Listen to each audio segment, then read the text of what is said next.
Royal Artillery. I've worked as an agent for Monsieur Joubert all over the world. That's good. Monsieur Joubert told me I'd be meeting your leader, Mr. Quinn. Daniel? Why should he expect that? Any special reason? Not really, Dillon said hurriedly. I did a tour with the Royal Artillery in Londonderry, 1982. Mr. Quinn was quite famous. Notorious, you mean? Daly said. Everyone after him. The police, the army, and the bloody IRA. Yes, that does rather sum it up, Dillon said. Loyal to the Crown, that's what we Protestants are, Mr. Fryer, Daly said, genuine anger in his voice. And what does it get us? A boot up the arse? Interference from America, and a British government that prefers to sell us out to damn Fenians like Gerry Adams. I can appreciate your point of view. Dillon managed to sound slightly alarmed. That's why we call our group Sons of Ulster. We stand here or die here. No other route. And the sooner the British government and the IRA realise that, the better. Now, what can Joubert offer? Naturally, I've put nothing on paper, Dillon said. But in view of the kind of money we're talking about, a first consignment could be 200 AK-47s in prime condition, 50 AKMs, a dozen general-purpose machine guns, Brownings. Not new, but in good order.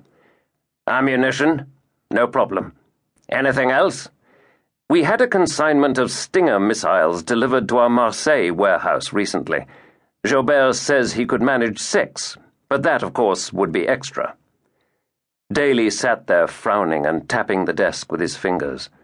Finally he said, You're at the Europa? Where else in Belfast, old chap? Right. I'll be in touch. Will I be meeting Mr. Quinn? I can't say. I'll let you know. He turned to Mullen. Send him on his way, Jack.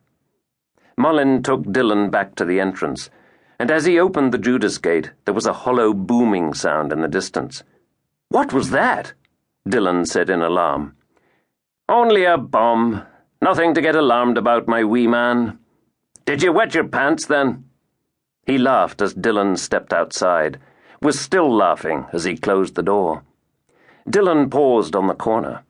The first thing he did was peel away the mustache above his lip. Then he removed the rain hat from his pocket, unrolled it, and took out a short-barreled Smith & Wesson revolver, which he slipped into his waistband against the small of his back. He put the hat on as the rain increased. Amateurs, he said softly. What can you do with them? And he walked rapidly away. At that moment, Daly was ringing a Dublin number. A woman answered. Scott's Hotel. Mr. Brown. A moment later, Daniel Quinn came on the line. Yes. Curtis here. I'm glad I caught you. I thought you might be on the way to Amsterdam tonight.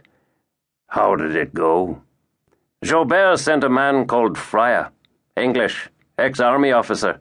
He offered to meet all requirements, including some stingers if you want them. That's good. What was he like, this Fryer? Second-rate English public school type, black hair and mustache, frightened to death. Said he thought he was meeting you. Why should he think that? Joubert told him he would. Apparently he did a tour with the Royal Artillery in Londonderry in '82. Said you were quite famous. There was a moment's pause. Then Quinn said, Take him out, Curtis. I smell stinking fish here. But why? Sure, I was in Londonderry in '82, only not as Daniel Quinn. I used the name Frank Kelly. Jesus, Daly said. Take him out, Curtis. That's an order. I'll call you from Beirut. Dillon was staying at the Europa Hotel in Great Victoria Street by the railway station, the most bombed hotel in Belfast, if not the world. He was still wearing the rain hat when he entered the suite. The woman who sat reading a magazine was 30 years of age, wore a black trouser suit and horn-rimmed glasses. She had short red hair.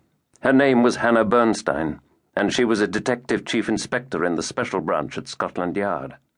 She jumped up. Everything work out?